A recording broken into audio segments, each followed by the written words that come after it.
সম্মানিত দর্শক শ্রোতা, আসলে আমি আজকে উপস্থাপন করব যে এই ফ্যামিলি কার্ড নিয়ে আমাদের মাননীয় প্রতিমন্ত্রী ব্যারিস্টার ফারজানা শারমিন পুতুল এই ফ্যামিলি কার্ড নিয়ে অদ্যপ্রান্ত আপনাদের মাঝে উপস্থাপন করবেন যে এই ফ্যামিলি কার্ড কতদিন চলবে, আসলে এই ফ্যামিলি কার্ডের ভবিষ্যতে কি হবে, এই সব বিষয় নিয়ে আমাদের মাননীয় প্রতিমন্ত্রী আপনাদের মাঝে উপস্থাপন করবেন ফ্যামিলি কার্ড। এই মুহূর্তে যেটা আছে যে আমাদের তো যেহেতু বাজেট আর 4 মাসের মতো আছে, এখন যেটা আছে আমাদের থোক বরাদ্দ থেকেই দিতে হবে। এখনকার 4 মাসের অ্যামাউন্টটা তো খুব বেশি না, এটা আলহামদুলিল্লাহ কভার করা যাবে। পরবর্তীতে এটা আমাদের স্পেসিফিক বাজেট অ্যালোকেশনের মধ্যে আমরা নিয়ে আসবো, বিষয়গুলোকে নিয়ে এসে তারপরে এগুলো এটা তো একবারে হচ্ছে না, গ্র্যাজুয়ালি হবে। সো আমার মনে হয় যদি আমরা বিগত সময়গুলোতে যে পরিমাণ হিউজ করাপশন বাংলাদেশে হয়েছে, মানি লন্ডারিং বাংলাদেশে হয়েছে, এগুলো যদি দেশে থেকে যেত তাহলে কিন্তু এগুলোকে ম্যানেজ করার কোনো ব্যাপার নয়, একটা দিক। দ্বিতীয়টা হচ্ছে যে আমরা যদি সকল কার্ডগুলোকে ইন্টিগ্রেটেড সিস্টেমে নিয়ে আসতে পারি তাহলে কিন্তু ওগুলোর কার্ডগুলো এখানে কিন্তু মার্চ করে যাচ্ছে, সেক্ষেত্রে কিন্তু প্রেশারটা অনেক কমে যাবে। সো আমাদের পলিসি আছে এখানে।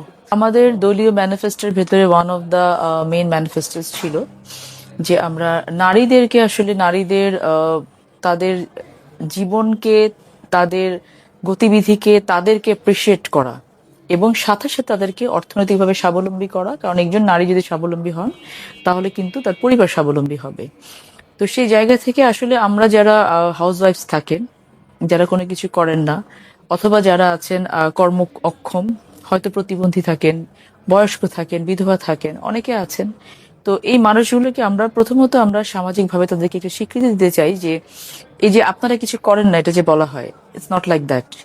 দে are doing a very vital part, যেটার কারণে কিন্তু পরোক্ষভাবে তারা কিন্তু দেশ গঠনে সহযোগিতা করছেন। যে ঘরে থেকে সন্তান মানুষ করছেন, চার দেয়ালের একটি জায়গাকে তারা ঘর বানাচ্ছেন, যেখানে আমরা যারা বাইরে কাজ করছি প্রতিনিয়ত যাচ্ছি, কিন্তু রাত শেষে কিন্তু আমরা তাদেরকে একটা ধন্যবাদ দিই না, অ্যাপ্রিসিয়েশনটা কিন্তু আসে না। তো সেই জায়গা থেকে first of all we want to appreciate them যে you are doing the best thing for the country, for your family.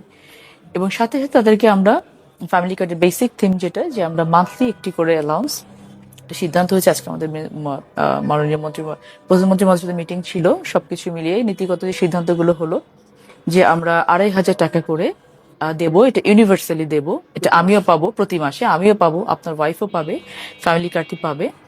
এবং আমরা এটা ইউনিভার্সাল হবে, গ্র্যাজুয়ালি হবে।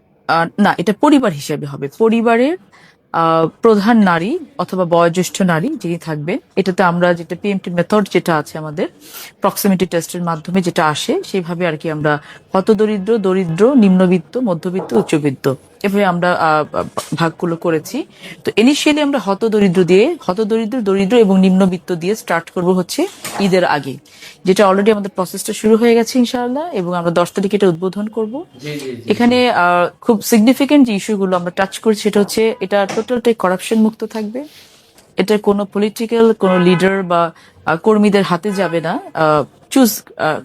চয়েসের ক্ষেত্রে। মানে আমরা যাদেরকে বাছাই করছি এটা টোটালটাই যারা সরকারি কর্মকর্তা আছেন ইউনো লেভেলে, ইউনোর তত্ত্বাবধানে কি পুরোটাই ওয়ার্ড কমিটি, ইউনিয়ন কমিটি, উপজেলা কমিটি হয়ে 3টা স্তরে ভেরিফিকেশন হয়ে পিএমটি টেস্টের মাধ্যমে ভেরিফিকেশন হয়ে আমরা এই হতদরিদ্র, দরিদ্র যে সিলিং গুলো আছে এগুলোকে টেস্ট করব, এবং তারপরে এগুলোর মাধ্যমে আমরা সরাসরি G2P, government to person, government to citizen যেটা যায় সেভাবে কি ব্যাংক ট্রানজাকশনের মাধ্যমে, সেটা মেবি এটা হতে পারে যে আপনার মোবাইল অপারেটরের মাধ্যমে বিকাশ থাকে, এই হ্যাঁ মোবাইল ব্যাংকিং এর মাধ্যমে, অথবা তাদের যদি ব্যাংক অ্যাকাউন্ট থাকে আমরা প্রেফারেন্স দেবো তাদেরকে যখন তারা ফর্মগুলো ফিল আপ করবে যে কোন মাধ্যমে আপনার টাকাটা পেতে চান, এভাবে তাদের মাধ্যমে পৌঁছে যাবে। এবং ডেটা কালেকশনের জন্য আমাদের যে সরকারি কর্মকর্তা আছেন তারা পরিবারের কাছে যাবেন, পরিবারকে তাদের কাছে আসতে হবে না, পরিবারের কাছে যাবেন এবং তাদের কাছে গিয়ে ইনফরমেশন কালেক্ট করে সে আমাদের কাট অফ যে মার্কিংটা আছে সেটার উপর ডিপেন্ড করে আমরা দরিদ্র, হতদরিদ্র, নিম্নবিত্ত, উচ্চবিত্ত আইডেন্টিফাই করে সেভাবে আমরা কার্ডগুলো ডিসবার্স করবো। বাট ইনিশিয়ালি ঈদের আগে আমরা হতদরিদ্র, দরিদ্র এবং নিম্নবিত্ত এই 3টে সেক্টরকে নিচ্ছি। আমরা 14টা উপজেলাকে নিয়ে 14টা উপজেলার প্রতিটা ইউনিয়ন, একটা ইউনিয়নের একটি ওয়ার্ডকে আমরা টার্গেট করছি, এবং ওই ওয়ার্ডে প্রত্যেকটা পরিবার, একটি পরিবার বলতে আমরা 5 সদস্য বিশিষ্ট পরিবারকে ধরছি। যে 5-এর অধিক হলে হয়তো তখন আমরা 2টো কার্ডের দিকে যেতে হবে আমাদের, বাট একটি পরিবার 5 সদস্য বিশিষ্ট পরিবারের সঙ্গে আমরা নিয়ে আসছি। সেখানে যিনি মহিলা প্রধান থাকবে তার নামে কার্ডটি ইস্যু হবে, এবং এটি আলাদা আর যে সকল সেফটি নেট কার্ডগুলো আছে এই কার্ডগুলো যে অ্যামাউন্টগুলো আছে তার থেকে অনেক বেশি অ্যামাউন্ট এখানে থাকবে। ডুপ্লিকেশনটা আমরা অ্যাভয়েড করব। যদি তিনি ওটা পেয়ে থাকেন, হয়তো এটা পাবেন না, আমরা তাকে চয়েস দিব যে আপনি ওটা রাখতে চান নাকি এটা রাখতে চান, সেভাবে যেন ডুপ্লিকেশনটা অ্যাভয়েড করা যায়। এবং টোটালটা এটা হবে কোনো মধ্যস্বত্বভোগী মাঝখানে থাকছে না, সরাসরি গভর্নমেন্ট থেকে পার্সোনাল ফ্যামিলিতে চলে যাচ্ছে। ফ্যামিলি কার্ডের সাথে এটা ডুপ্লিকেশন, আমরা যেহেতু এটা ফ্যামিলিকে দিচ্ছি, সো যদি উনি এই মুহূর্তে কোনো অন্য কোনো কার্ড পেয়ে থাকেন, সেটা ডেফিনেটলি এই অ্যামাউন্টের থেকে কম, তখন তাকে অপশন দেওয়া হবে। এটা অনলাইনেও জি, আছে, জি, জি, ম্যানুয়ালিও জি। আছে, অপশন দেওয়া হবে যে আপনি ওটা রাখতে চান নাকি এটা রাখতে চান। তখন কিন্তু উনি স্বাভাবিকভাবে এটার কথাই বলবেন, কারণ এটার অ্যামাউন্ট অনেকটাই বেশি। সকল সেফটিনেট কার্ডে যা যা আছে সবগুলো একসাথে করলে কিন্তু এটা দেখা যাবে যে তার থেকে বেশি হচ্ছে।